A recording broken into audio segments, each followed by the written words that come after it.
Hi friends, welcome to Ignited Minds. In this video, we are going to understand chapter number 4 from your SST book, Class 10 NCERT. The name of the lesson is The Making of a Global World. And इस video में हम endangered labours के बारे में समझने वाले हैं. So, let's begin the topic. Endangered labours क्यों इंडिया से माइग्रेट हो रहे थे? किन परेशानियों का वे लोग सामना कर रहे थे? इसके बारे में हम इस वीडियो में समझने वाले हैं. इंडेंजर्ड लेबर्स यानी बंधुआ मजदूर जिन्हें कॉन्ट्रैक्ट बेसिस पे हायर किया जाता था for a specific period of time and amount. Now 19th century में जो भी एक्सपेंशन हो रहे थे, जिस तरह से वर्ल्ड इकोनॉमी शेप ले रही थी, जिस तरह से इकोनॉमिक ग्रो हो रही थी, इसके दो साइड्स थे. एक तरफ तो इकोनॉमिक ग्रोथ जबरदस्त दिखाई दे रहा था, डेवलपमेंट हो रही थी, एंड दूसरी तरफ there was great misery as well. कहीं पर बहुत ज्यादा इनकम तो कहीं पर गरीबी, कहीं पर टेक्नोलॉजिकल डेवलपमेंट तो कहीं पर जोर जबरदस्ती काम करवाना और टेक्नोलॉजीज को जबरदस्ती अपनाने के लिए फोर्स करवाना. सो इस तरह से there were two sided nature of 19th century. एक साइड से डेवलपमेंट तो दूसरी तरफ डिग्रेडेशन. उस टाइम में ज्यादातर इंडियन एंड चाइनीज लेबरर्स को हायर किया जाता था. किसी को प्लांटेशन फील्ड्स में, किसी को माइंस में, किसी को रोड एंड रेलवे कंस्ट्रक्शंस के प्रोजेक्ट्स पर दुनिया के अलग अलग कोनों में भेजा जाता था. प्लस इन लेबरर्स को कॉन्ट्रैक्ट बेसिस पर हायर किया जाता था. इन्हें प्रॉमिस किया जाता था कि हमारे प्लांटेशन फील्ड में 5 साल तक काम करो, पैसा कमाओ और खूब पैसा कमा के अपने घर वापस जाओ. लालच में आकर ये गरीब लेबरर्स चले तो जाते थे, पर वहां सिचुएशन एकदम अलग होती थी. छोटी सी जगह में रहना, पैसे एकदम कम मिलना और दिन भर एक स्लेव की तरह काम करना. पर करे क्या, उन्होंने तो कॉन्ट्रैक्ट जो साइन किया था. हमारी कंट्री की अगर बात करें तो eastern Uttar Pradesh, Bihar, central India and dry districts of Tamil Nadu से लेबरर्स को प्लांटेशन फील्ड्स में काम करने के लिए ले जाया जाता था. नाउ ये वर्कर्स लालच में आकर अपना देश छोड़कर दूसरे कंट्री में कॉन्ट्रैक्ट बेसिस पर जाने के लिए रेडी क्यों हो गए थे? क्योंकि यहाँ हमारे कंट्री में सिचुएशन बहुत खराब होती जा रही थी.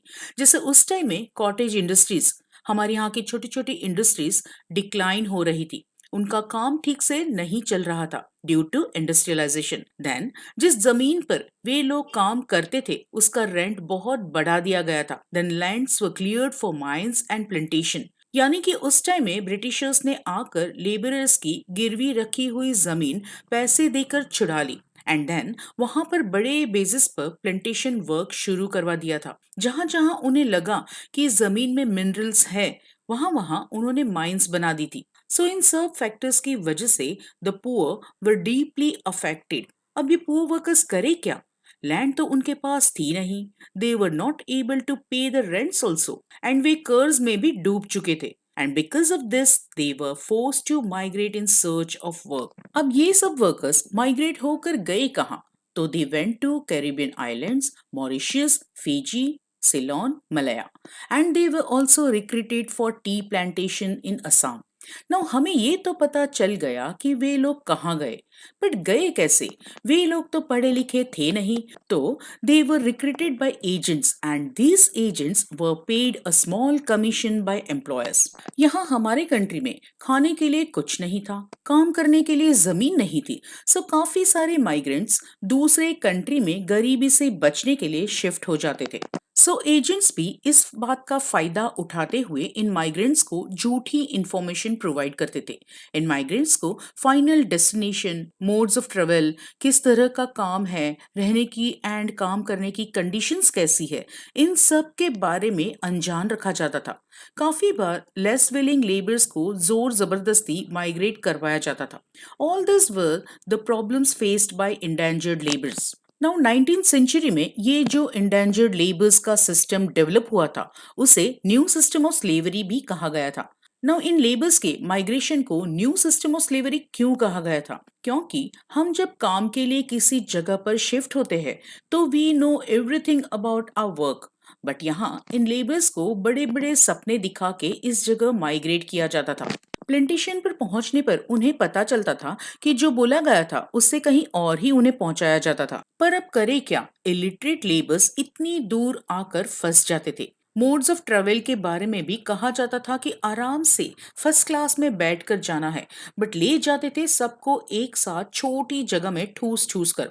नेचर ऑफ वर्क के बारे में भी उन्हें कहा जाता था कि आराम से बैठकर काम करना है, बट करवाते थे पूरी मेहनत का काम। काम भी बोलते कुछ थे, करवाते कुछ और थे। And living and working condition की तो बात ही मत पूछो। एंड उनके पास बहुत कम लीगल राइट्स होते थे, सो आवाज उठाने का तो सवाल ही नहीं उठता था। अब वर्कर्स को पता तो चल गया था कि उन्हें झूठ बोलकर फंसाया गया है, सहन भी वे कितना करे। So they discovered their own way of surviving. कैसे? तो काफी सारे लेबर्स यहाँ से भागकर जंगलों में छुप जाते थे, बट था तो वो एक छोटा सा आइलैंड। सो जब पकड़े जाते थे तो उन्हें काफी सीवियर पनिशमेंट को फेस करना पड़ता था। नो लेबर्स को अलग अलग जगह से यहाँ लाया गया था। उनका कल्चर, उनकी लैंग्वेज, थिंकिंग सब कुछ अलग था, बट फिर भी उन लेबर्स को अब पता चल गया था कि individually we can not stand, हम कुछ नहीं कर सकते, we have to move collectively. So they started developing collective self expression. कैसे? तो उन्होंने ओल्ड कल्चर के साथ न्यू कल्चर को ब्लेंड करके they developed and thought differently. For example, Trinidad में एनुअल मोहर्रम प्रोसेशन में सभी रिलीजन के वर्कर्स एक साथ इस प्रोसेशन में हिस्सा लेते थे, ये बताने के लिए कि we move collectively, we are a strength. Then another example is they protested religion of Rastafarianism। ये बताता है कि जो इंडियन माइग्रेंट्स कैरिबियन आइलैंड आए हुए हैं वे एंड लोकल कैरिबियंस के बीच में कल्चरल लिंक्स एस्टैब्लिश करता है रस्ताफेरिनिज्म। सो इससे हमें पता चलता है कि ओल्ड एंड न्यू कल्चर को ब्लेंड करके कुछ नया करने की कोशिश की गई थी। देन यहाँ चटनी म्यूजिक का एग्जाम्पल दिया गया है। सो इसमें जो हमारे इंडियन माइग्रेंट्स थे उन्होंने कैरिबियन म्यूजिक के साथ अपने म्यूजिक को मिक्स करके कुछ फ्यूजन बनाया, कुछ नया ही म्यूजिक बनाया, ये दो कल्चर को मर्ज करके। सो ये सब हमारे पास एग्जाम्पल है of the creative contemporary expression of the post indenture experience. So इस तरह का जो कल्चरल फ्यूजन है, it's a part of the global world, जहां पर अलग अलग प्लेसेस की चीजें get mix together, lose their original characteristics and become something new. Now ये जो लेबर्स थे वे इतने इस लैंड से, यहाँ के अपने बनाए हुए न्यू कल्चर से अटैच्ड हो गए थे कि वे लोग इन आइलैंड्स पर ही सेटल होने लगे even after their contracts ended. कोई कोई लेबर्स तो इंडिया लौटे भी, बट अब इतने सालों के बाद वे आइलैंड्स ही उन्हें अपना घर लगने लगा था, and so they return to their new homes after spending a short time in India. इसका नतीजा ये हुआ कि इन कंट्रीज में हमें आज भी लार्ज इंडियन कम्युनिटीज देखने को मिलती हैं। यहाँ पर कुछ नाम दिए हैं जिनके एंसेस्टर्स इन कैरिबियन आइलैंड्स गए होंगे and they settled there only, जैसे वीएस नाइपॉल, शिव नारायण चंद्रपॉल, राम नरेश सावंत। अगर आपको लगता है कि इनके नाम इंडियंस जैसे क्यों लग रहे हैं, तो it is because they are descendant from indentured labour migrants from India. कहीं ना कहीं इनके फोरफादर्स इंडियंस रहे होंगे।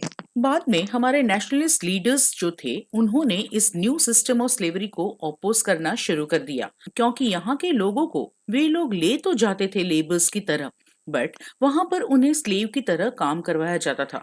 सो हमारे नेशनलिस्ट लीडर्स ने इस इंडेंजर्ड लेबर माइग्रेशन को अपोज किया and then it was abolished in 1921। But फिर भी for a number of decades after the abolition Caribbean islands में हमें इंडियन इंडेंजर्ड वर्कर्स देखने को मिलते हैं। With this, we have come to an end of this topic. For more videos, like, share and subscribe my channel Ignited Minds.